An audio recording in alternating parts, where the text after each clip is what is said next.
Coming up in this issue of Marlborough magazine, snowfall totals in February have broken records. So where is all this snow going? We'll tell you where. After a successful regular season and a strong showing in the playoffs, the Marlborough High School hockey team is headed to prison? We'll explain. These stories and more are inside this issue of Marlborough magazine.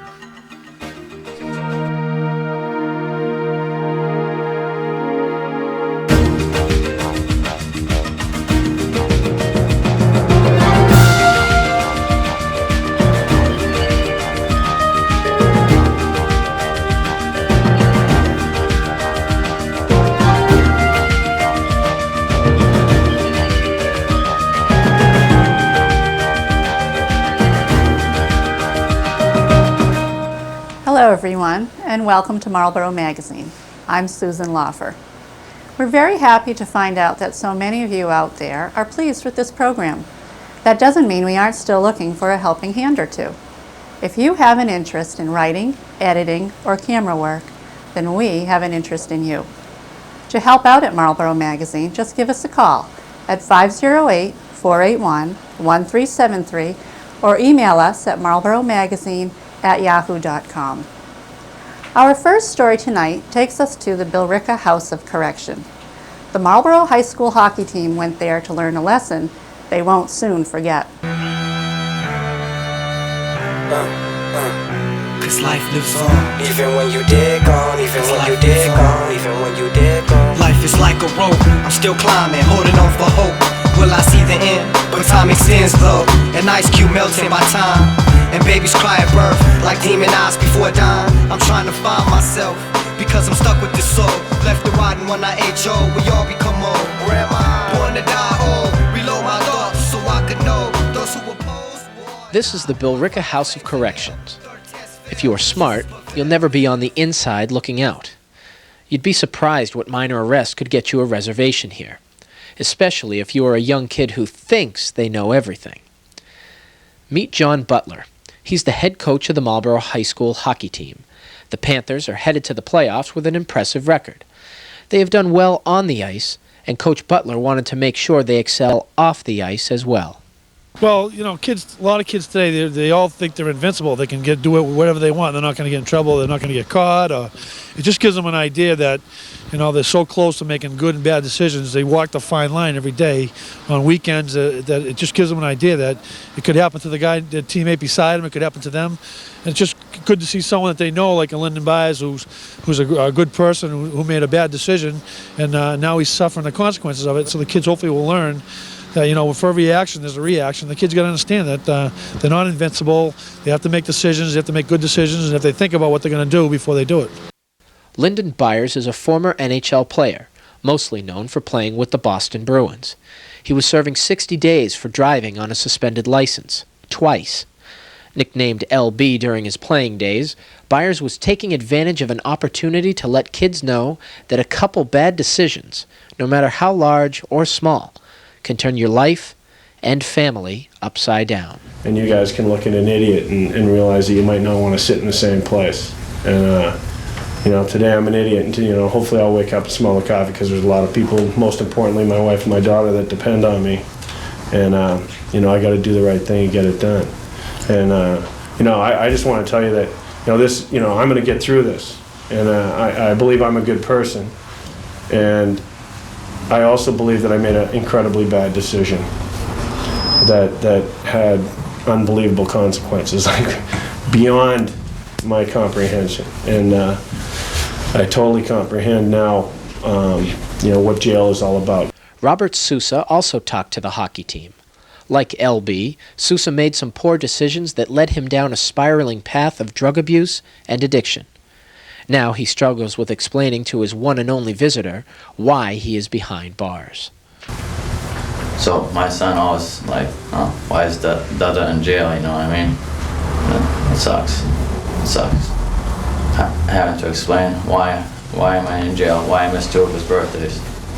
Because I get out and I get messed up, you know, so-called friends. This is not a scared straight program. These inmates didn't scream at the Panther hockey team or verbally abuse them. They just told it like it is. You don't have to rob a liquor store or assault somebody to find yourself behind bars. For teenagers, it can easily begin with peer pressure and making a wrong decision that could have a snowball effect from there. And the toughest part, but what you guys are going through right now, is learning to say no. And that's the harder thing to do. And that's the proof that you have to say to yourself, to each other, to support each other and say, you know what? Wow, the better guy is the guy who actually does go back to the gym, that goes home, gets the good 8-9 hours bed rest a night, that comes to practice and comes to the game 110%, that's ready to give it all for the team. Well, guys, you have friends. You have friends that smoke pot. You know, I'm telling you right now, guys, just say to them, when anybody wants you to drink or anybody wants to take X or anybody wants you to smoke pot, just say, you know what, guy, you do this, you do what you're doing for a year, and I'll keep doing what I'm doing for a year. And a year from now, if you're like incredibly successful and talented and on the honor roll at school and going to a Division I college and getting your dreams fulfilled, then maybe I'll start doing what you're doing. You know, because it ain't going to get you there. You could see the cocky smiles and laughable whispers when the boys first arrived at the corrections facility.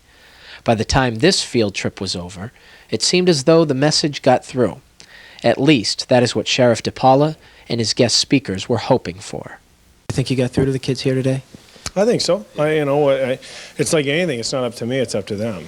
You know, and if they choose to hear what we say, and like I said, it's hard for me to talk to those guys. You know, I live with my actions. I have to wake up every day with me, and I got a lot of problems. You know, I let a lot of people down. So those kids, probably a lot of them will end up being better people than I am, and hopefully that they take something out of it. If they don't, then they don't. If they do, that's awesome.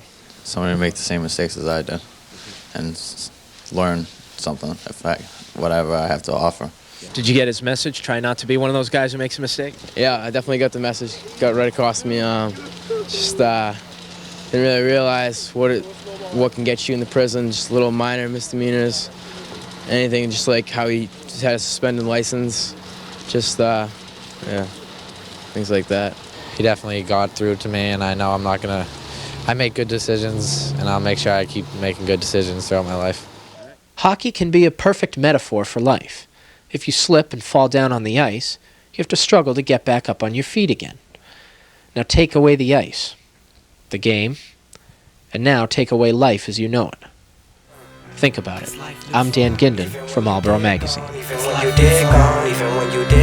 Life is like a rope, I'm still climbing, holding on for hope.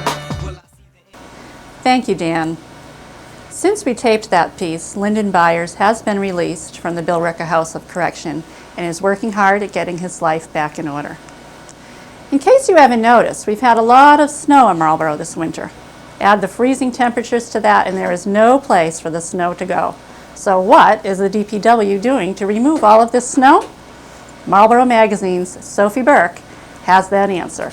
Long after winter is gone, the snow will remain. It may not be on top of our cars or in our front yards anymore, but the 20,000 cubic yards of snow at the Marlborough snow dump is going to take a long time to melt. So, when it's July and you're sitting out in the sun, you can come here if you miss the snow because it'll still be out here.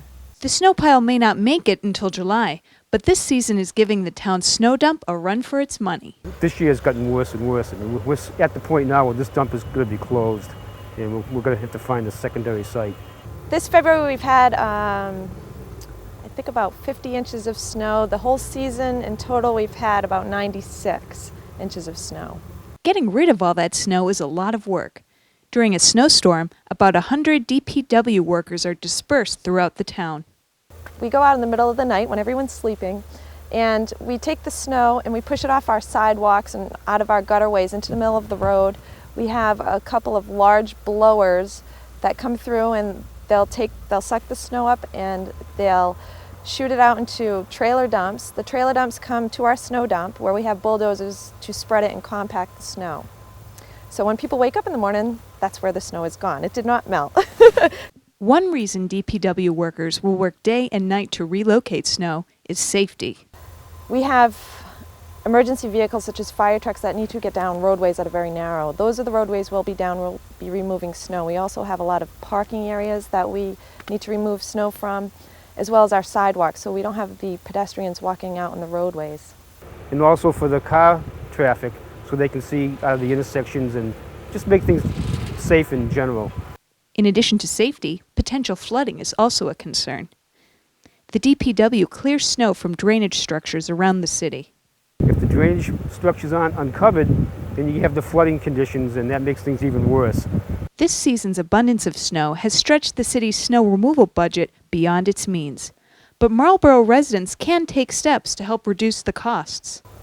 What they can do is they can remove the snow from their driveways and leave it on their property and not put it into the sidewalk area or put it into the street, because we'll have to go out there and remove it again.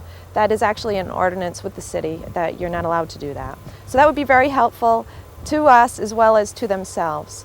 So remember, when you're suntanning at Memorial Beach, winter is not so far away. All you have to do is walk down to the Marlborough snow dump on Neal Street, and who knows, after this heavy season there might still be some snow on the ground. But let's hope not. This is Sophie Burke for Marlborough Magazine. Still to come on Marlborough Magazine. You've lost your wallet or purse. What steps can you take to prevent someone from charging a fortune on your credit cards? We'll tell you. And Bill Bryant has been let loose again. This time he went Irish step dancing. We'll tell you how he did. Marlborough Magazine will return in a moment.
Marlborough Magazine will now continue.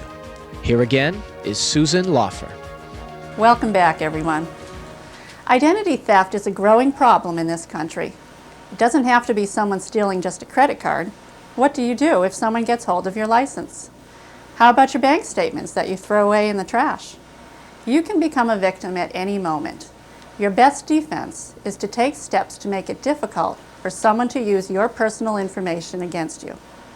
Here again is Dan Ginden. Identity theft. Put that on your list of things you don't expect will happen to you. But it can, and we make ourselves such easy targets. This is Jane Doe. She's had her identity stolen twice. How could she let this happen? Well, brace yourself. She actually trusts people. I tend to think that people are honest. I tend to think that people wouldn't intrude on another person's life in that way. I guess I did live in the city, Boston and Cambridge for many years, and truth to tell, I didn't lock my door there. I was fortunate to live in, a neighborhood type situation, and you just sort of feel like you know the people around you and you trust the people around you. So based on just generic trust, you never think anything like this would happen to you. But it did happen to Jane. She was at work and very busy. Jane did something that seemed very natural, and she didn't think too much about it. I ended up just leaving a wallet in an open area right by the door. I ran in that morning and popped it down and moved on to something else. Again, never even thinking that that was an issue. And as I went about my day in other parts of the building, I came back later in the afternoon looking for my wallet because I needed to drive, and I know you have to have your driver's license, and I realized that it was nowhere to be found. And truth to tell, because I tend to be so busy and I'm so absent-minded, I was very angry and frustrated because I kept on saying I must have put it down someplace. So not only was there panic, but there was a lot of anger and frustration because I was angry at myself for not knowing what I did with it. When the reality set in that it was really missing, that's when the panic really ensued, and then it was the whole process of realizing what is in my wallet. Obviously credit cards, driver's license. We had 2 credit cards, a driver's license, there was a bank card, you know, things like the AAA card, and those aren't of the immediate notice, but all the companies, all the phone calls, all the time spent, figuring out who to call, what to call. The thief proceeded to charge $2,000 on Jane Doe's credit card. That was back in November. Since then, the thief was identified, but the $2,000 worth of charges is still looming. They keep assuring me that everything is fine, but until I no longer see charges on my credit card, I won't believe them. And it's something, you know, I'm sure a lot of people can relate in terms of the economy right now. $2,000 is a lot of money. You can take steps to guard yourself from identity theft, but nothing can guarantee you safe passage. Detective Ed Bouvier of the Marlborough Police Department. You know, if somebody's determined to do it, you know, there's certain steps you can take, but if they're determined to do it, they're going to do it. There's steps you can do to minimize the damage and to prevent it, but you really have to, you know, really manage and be careful about managing your personal information. Let's start with the most obvious way that someone can steal your identity: wallets and purses. Think about all the places where you go that you don't always have your wallet or purse on you. You work out at a gym, leave your personal belongings in the locker room, right? Ladies, have you ever put your purse down for just 1 second while in a store? It also doesn't take much for someone to see a purse or wallet lying in a parked car. We all know what happens then. In some of these scenarios, you may not know for hours that somebody ripped you off. Most likely, the damage has already been done. But what can you do if your wallet or purse has been stolen?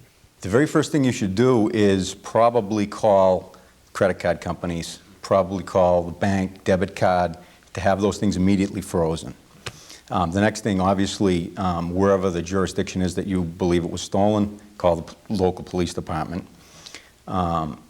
You also want to, soon after that, call there's 3 major credit reporting bureaus.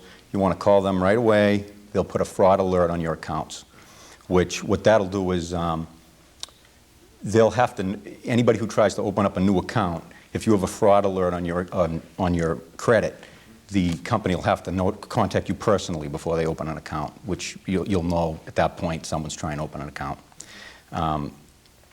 There's numbers. I have numbers for the 3 major bureaus. There are 800 numbers. They're very easy to contact, and you should really, most of them will give you 1 free report a year. So as just a prevention, everybody should run, at least once a year, run a credit check on themselves through these 3 major bureaus. If you haven't ever had your wallet or purse stolen, well, consider yourself lucky. If you want to do everything you can to prevent this from ever happening, there are steps you can take. An effective thing that a lot of people are doing now is on the back of the credit card, there's a box for you to sign, and don't sign it. You just write in that box, please check for positive ID. So when you present the card, if a clerk is doing their job and they're looking at the back of it, they're going to see that and they're going to ask you for an ID. So if someone has your card, they're not going to be able to use it unless they also have, you know, an ID, but that's going to have a photograph on it, so they won't be able to use that. And it might just deter them altogether. They might look at that, you know, the thief will look at that and say, you know, we can't use this card, and they'll put it in a dumpster somewhere. A lot of people look at your driver's license. You use it for ID, you know, you're using it all the time. Buy airline tickets, airports, people are always looking at it. So there's a lot of eyes looking at that, and if your social security number is off it, that's one more point of privacy that you have. The best way to alleviate that is to, you know, at the earliest convenience, call up the registry and get a duplicate. Even if it's not time to renew, you can get it like it's a duplicate license. You can just tell them you want to change your license and you want an S number. And then they just send it to And then they'll just send it to you, yeah. So, you know, I mean, that would be the safest way to go. Those numbers mean nothing. They're just randomly assigned numbers, and, you know, you can give them to anybody. Making sure that you don't get taken advantage of when it comes to your wallet or purse is only one way they can get you. Be wary of solicitors over the phone and on the internet. It's becoming a big way for people to find, they'll almost pose as that they already know the information and they're asking you to verify it. And you should never obviously give any type of personal information like that to anybody over the phone or on the internet. A good thing to do is to have like a separate credit card that you use only for that, and get it with like a relatively low maximum limit, so that if by chance someone scoops your credit card number off the internet, or, you know, on the telephone you give a credit card number out, if they get it and they want to misuse it, the damage they can do is minimal. You know, have like a few $100 limit on it, or $500 limit, and then when it's maxed out, you know, it's not thousands of dollars. It's just, you know, a few $100. When was the last time you thought about your trash? If someone wants your credit card number or bank account number, they have no trouble rummaging through your garbage, searching for old statements. That's another problem, and that's one of the ways it's you know, it's difficult to prevent people going through your trash. Once you put it out at the curb, you forget about it, and that's it. You know, there's little tiny household shredders you can buy, things like that.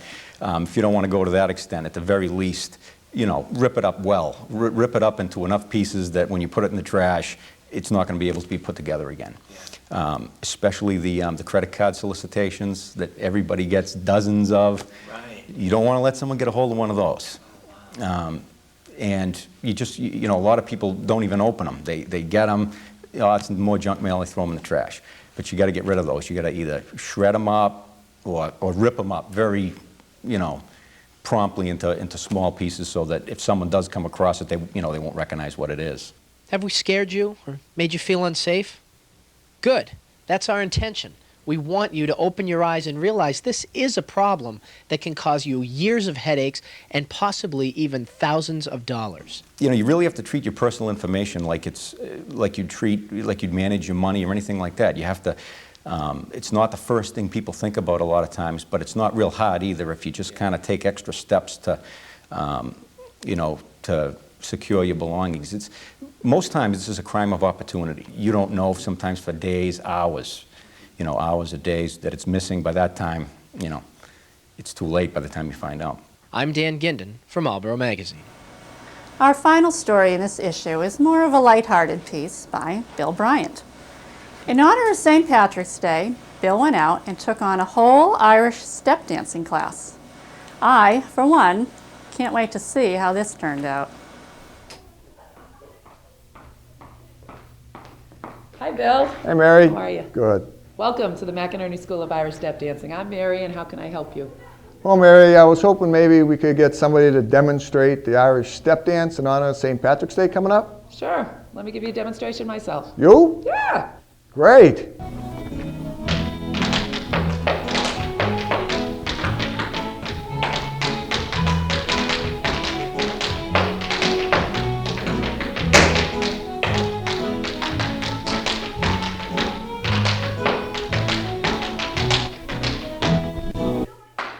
Come on, Bill. Come on over. Come on. Let's go.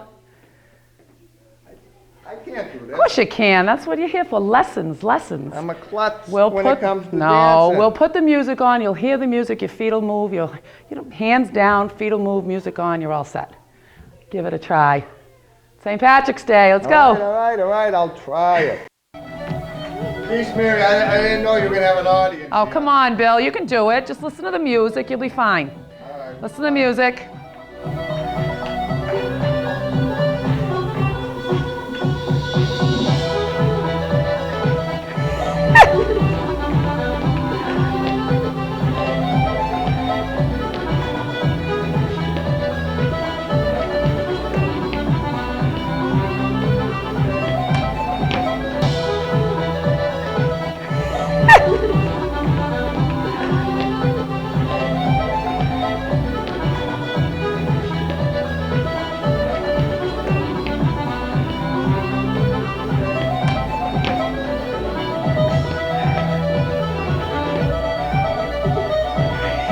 Hey, Bill, let's take a break here. Let's take a break, and why don't we see if the class can do a step or two with you. You're starting to get into it then. I know, looked it.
Very good.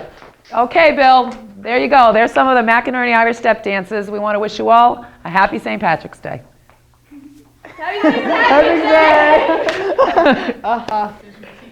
Hey, Mary, that was great. I really appreciate it. Thank you all. You guys did a fantastic job. Great. Now, Bill, before you leave, how about you showing us some of your steps? All right, you're on. Please do. Hit it. Go ahead, guys. Follow along.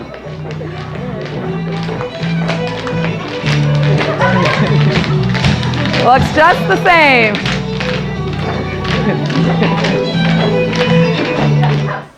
Wow, Bill, that was really great. You know, I heard that Riverdance is holding open auditions. Not that I think you should go or anything, but you might just want to check it out.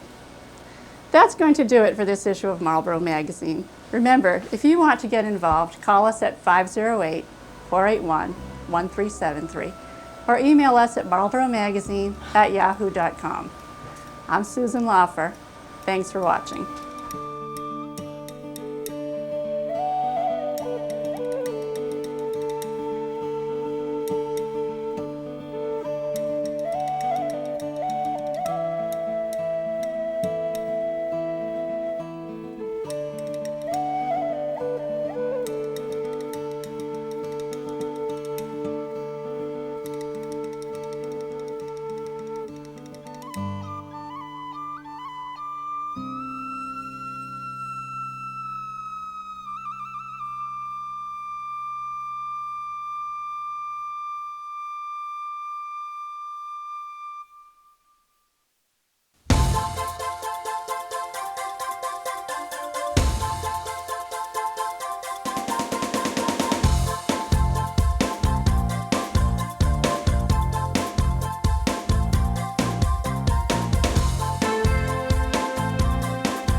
Our final story in this issue is more of a lighthearted piece by Bill Bryant.